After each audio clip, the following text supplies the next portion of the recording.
Saudara Hakim kerap menegur saksi sidang Sambo, khususnya ajudan Sambo dan hingga saksi dari kepolisian.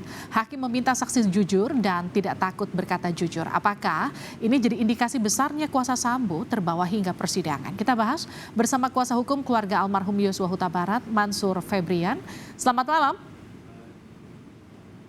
Yana, salam sehat. Kita juga akan sapa pakar hukum pidana Asep Iriawan. Kang Asep, selamat malam. Selamat malam Mas Febrian. Saya ke Kang Asep dulu ya. Kang Asep, kalau tadi hakim sampai bilang jangan takut, terdakwanya udah di sel kok. Itu artinya hakim melihat betul-betul apakah saksi memang tidak bisa diandalkan untuk dikorek keterangannya seakurat mungkin karena mungkin saja ada ekspresi yang khawatir ataupun masih takut dengan Verdi Sambo? Ya, yang pertama, saksi itu dihadirkan dalam keadaan bebas di dalam ruang sidang. Yang kedua, ya hakim itu tidak boleh memberi pernyataan. Nanti pernyataan itu dalam bentuk putusan. Itu satu.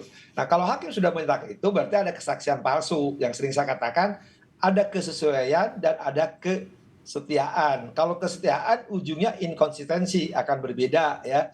Kemudian kalau kesesuaian bicara konsisten. Nah, yang menarik dari beberapa kejadian hari ini kan kaitannya dengan barang bukti, yaitu mengenai senjata dan selongsong peluru. Nah, kalau keterangan kemarin kita lihat bahwa itu menembak 3 kali, ya 3 peluru lah yang keluar. Faktanya senjatanya betul, saksi jenisnya disebutkan, jenis ini misalkan HS milik siapa, Glock itu milik siapa. Dan juga sisa selongsong 12, satu itu. Artinya ada kesesuaian itu, dibenarkan. Kalau Romer juga senjatanya itu, keluar itu, 12. Nah, artinya apa? Ada juga kan faktanya bahwa lubang luka itu tidak hanya di dada, tapi ada di muka dulu. Di muka juga ya, dari telinga, dari belakang ke telinga. Artinya ada senjata lain. Ya, entah senjata yang jatuh itu, entah siapa pemiliknya, entah siapa yang menembak. Artinya ada ketidaksesuaian tuh. Kalau yang sesuai kan dengan dia menembak 3 kali, keluar pelurunya, senjatanya itu. Tapi ada yang tidak ikut menembak, tapi faktanya ada senjata yang jatuh. Tapi pelurunya ketahuan, lukanya ketahuan, satu itu. Kedua juga yang menarik juga ya, kedua maksud saya, ketidakkonsistenan itu, yaitu pemeriksaan oleh Bakas Kasat Reskrim itu ya, ada tidak konsistenan. Jadi ada ketakutan tadi, dia malah setia. Padahal sebenarnya hakim udah mengingatkan, udah jangan takut dong, udah di penjara gitu. Kemudian satunya lagi saksi diingatkan juga. Tapi nampaknya ya secara relasi kuasa tadi. Tapi ada yang lebih menarik lagi yang mungkin perlu diperhatikan semua. Di hukum tuh dikenal, bukti kepemilikan tuh misalkan tanah dengan sertifikat, kendaraan BPKB. Kalau kepemilikan uang di bank itu adalah orang yang bersangkutan secara hukum. Jadi kalau saya punya rekening atas nama saya, terlepas uangnya miliknya Mas Febrian, yang nggak bisa, tetap secara hukum adalah pemilik uang itu adalah Asep Iwan, bukan Febrian. Nah, dengan beralihnya uang sekarang ke pihak lain, itu perlu diselidiki lebih dahulu. Jumlah banyak. Masa urusan keluarga pakai uang ajudan, ya? Nah, ajudan ya tugasnya kan bukan nyimpen uang keluarga, itu keuangan. Itu juga menarik. Ada kok tidak konsistenan, ada kesetiaan beberapa, makanya keterikatan itu. Jadi beberapa ini sekarang kaitannya ya barang bukti yang dihadirkan, kesaksian, nah udah nampak siapa inkonsistensi, siapa yang konsisten, mana yang bersesuaian, mana yang berkesetiaan. Tadi yang berkesetiaan itu karena dia masih takut, padahal ditentukan. Lah, mereka ditahan kok. Ya, kemudian juga ada beberapa saksi ya yang nampaknya ya agak mulai lurus jalan Sirotol Mustaqim, yaitu Romer kan. Romer udah berani mengatakan kan dari panggil, oh ini lupa lagi, oh iya senjatanya. Oke. Kang Asep, tapi bagaimana hakim kemudian bisa menggali lebih dalam keterangan saksi kalau masih ada ketakutan seperti itu? Apakah kemudian keterangan saksi masih bisa diandalkan di persidangan atau sebaiknya sudah tidak perlu lagi didengarkan? Ya, saya kira kan tadi kan dulu sudah saya katakan, kalau saksi palsu ya udah gunakan 174. Ingatkan kalau jadikan terdakwa, bukan tersangka lagi. 174 tuh bikin penetapan, bikin berita acara, bikin dakwaan jaksa. Itu harus digunakan. Jadi jangan dari mulai kasus Susi kan, Kodir, Dawen itu terus. Akhirnya beberapa ngikutin terus polanya karena ada tidak ketegasan. Tadi kembali ke teori yang konsisten. Hakimnya nggak konsisten, jangan marah-marah. Ya, jangan memberi ancaman, udah langsung aja. Anda udah diingatkan oleh kami, masih ngeyel, masih setia, masih takut, ya terpaksa kami tetapkan Anda sebagai terdakwa. Tolong jaksa bikin dakwaan. Itu kan mesti dilakukan oleh kami dulu gitu kan. Tapi ya nggak tahu kalau sekarang hakim cuma negur-negur lagi. Saya berharap teguran ini nanti dilakukan juga ketika si FS maupun PC sebagai saksi ya, atau sebagai terdakwa harus berani hakim. Kalau terdakwa nggak ada ancamannya, tinggal memperberat aja. Tapi sebagai saksi nanti hakim harus berani gitu, walaupun memang tidak diwujudkan dalam bentuk pernyataan dijadikan terdakwa karena kesaksian palsu. Saya ke Mas Febrian. Mas Febrian, bagaimana Anda melihat persidangan sejauh ini? Apakah keterangan saksi justru akan meringankan terdakwa? Sejauh ini kami melihat persidangan masih ada Inkonsistensi. konsisten daripada para saksi. Masih ada rasa takut walaupun berulang kali majelis hakim mengatakan jangan takut bahwa mereka sudah di-sel katanya. Namun faktanya adalah mereka masih tetap segan, mereka masih tetap takut dan masih ada juga yang setia.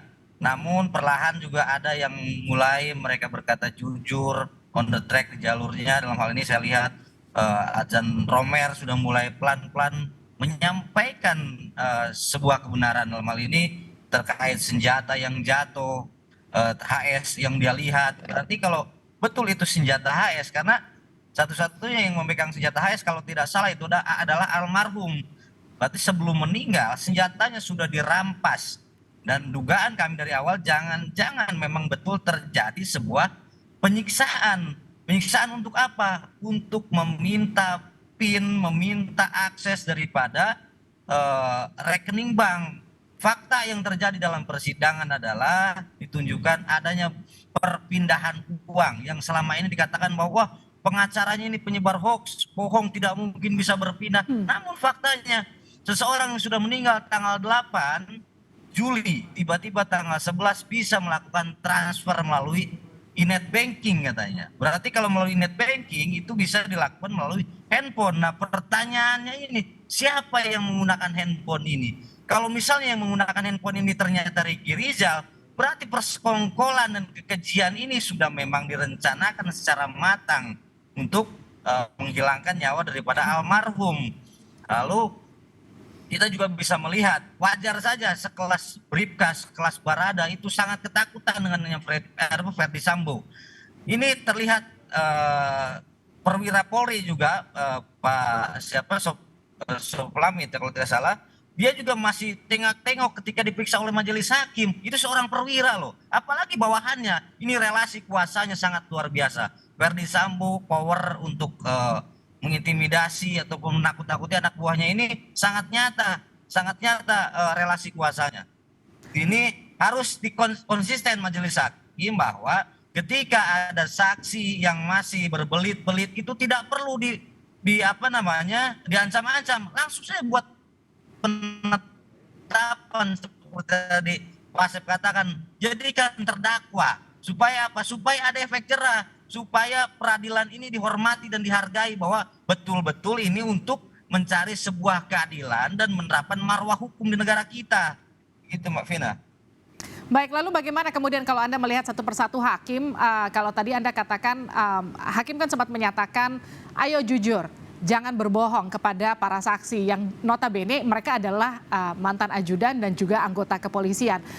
Bagaimana kemudian kalau Anda sebagai kuasa hukum dari korban melihat bahwa kesaksian ini justru tidak akan meringankan terdakwa? Karena menurut kami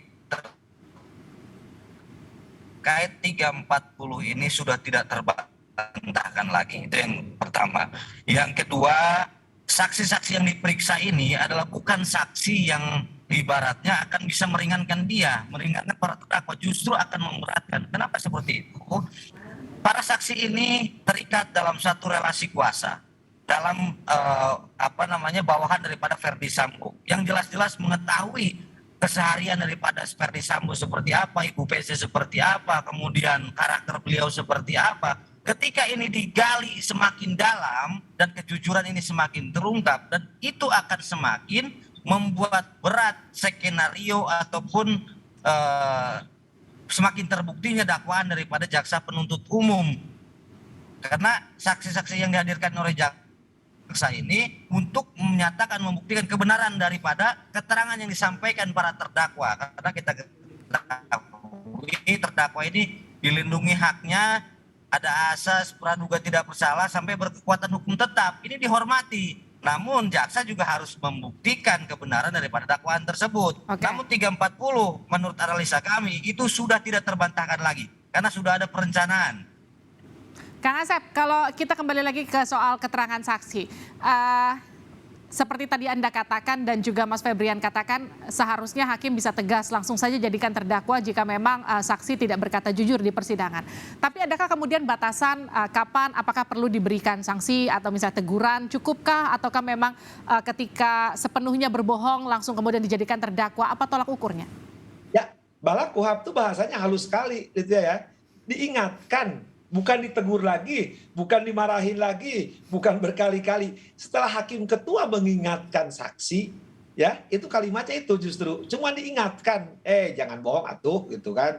Nah, kalau dia masih bohong ya sudah, ngapain lagi, udah diingatkan kok masih ngeyel. Jadi parameternya cukup diingatkan, bukan dimarahi malah kan, bukan diancam lagi kan, bukan dikata-katain terus berkali-kali, lebih selusin kali kan, dari mulai Susi sampai terakhir ini juga berkali-kali ancaman majelis mengingatkan kepada saksi-saksi ini. Jadi parameternya sederhana cuman itu. Karena apa? Kalau walaupun di sekali-kali, kalau 340 jelas tadi katakan Febrian maupun kita berkali-kali itu udah terbukti. Ini kan hanya anak-anak ini, buktinya hanya ikutan untuk sebenarnya untuk kelompok 6 ya. Tapi sekali bayangkan kalau ini ya semua nanti banyak saksi yang tadi ada relasi kuasa karena ketakutan, karena kesetiaan, karena inkonsistensi tadi, kita khawatirkan opini terbentuk. Jadi memberikan kebohongan-kebohongan atau mendiamkan mereka tidak berani. Padahal kan seharusnya mereka berani gitu. Karena, nah tadi takutnya bukan takut karena dulu pernah punya atasan namanya S, ya FS.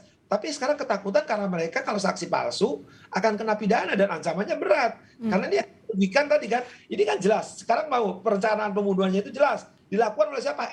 Tapi menembak 3 kali, itu juga atas perintah jabatan. Tapi yang lebih mengerikan kan, ada peluru yang lebih banyak, ya, dan senjata tidak satu, luka lebih dari satu, nanti ahli balistik yang sedang kita tunggu sama forensik kan.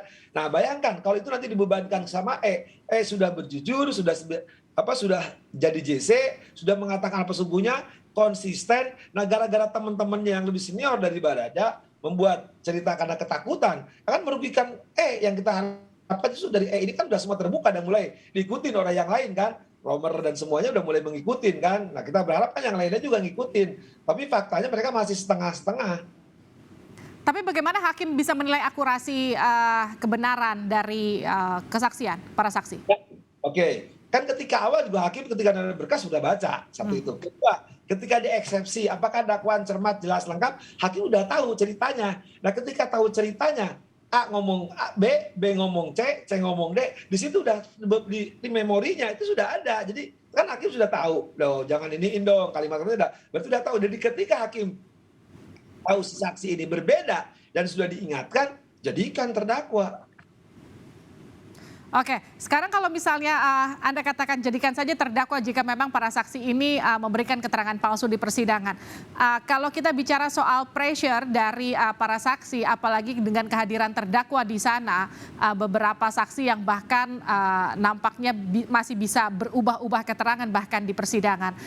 Apakah terdakwa yang punya relasi kuasa begitu besar itu tetap harus dimunculkan di persidangan di hadapan para saksi? Ya, pertama gini, satu dulu ya. Kalau siapapun, jangankan rakyat biasa, penegak hukum pun, jangankan jadi terdakwa, jadi tersangka itu udah mereka nggak bisa tidur, ya. Nah, tanya aja tuh Mas Ferbian, klien-kliennya, kalau terima klien pasti nggak bisa tidur. Apalagi sekarang ancamannya 9 tahun bisa ditahan. Satu itu.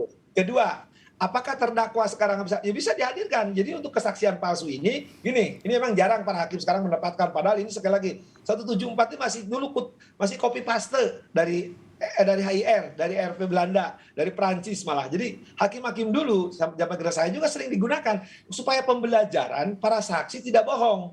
Nah kalau bohong ini didiamkan begini. Nah kalau dulu mereka kan mereka mikir saksi berikutnya dan juga mikir loh saya 9 tahun padahal saya satu cuma saksi, tapi gara-gara ini saya jadi terdakwa kesaksian palsu karena ketakutan. Kan pilihannya ngapain harus takut dong dia di penjara ya. Nah, kalau misalkan gue ngomong apa adanya tenang aja, dia juga ya malah mungkin kan mati walaupun hukumnya mati. Sekarang kan masyarakat mengarahkan hukuman mati walaupun sekarang hukumnya mati, kan dia pasti juga lah hukuman juga berat kalau nggak mati seumur hidup minimal 20 tahun. Nah, dia kan tenang daripada gue sama-sama lagi ketemu lagi malah gue bisa disamsak di dalam tahanan. Kan kalau dia berpikir logis, gue nggak mau mending jujur tidak kena saksian palsu, gue tidak kena 9 tahun, gue aman. Toh si terdakwa yang sekarang itu kan kalau lebih 20 tahun, mungkin juga nggak tahu di tahanan terjadi apapun nanti dia masih bisa hidup gitu. Oke, artinya sekarang tinggal menunggu bagaimana kejujuran para saksi dan juga ketegasan hakim untuk memberikan sanksi jika memang para saksi tersebut masih juga tidak bisa berkata jujur karena memang relasi kuasa yang dilihat terlalu besar yang ada di Verdi Sambo. Terima kasih telah bergabung bersama kami kuasa hukum keluarga almarhum Yosua Huta Barat. Terima kasih juga Kang Asep Iwan Iriawan.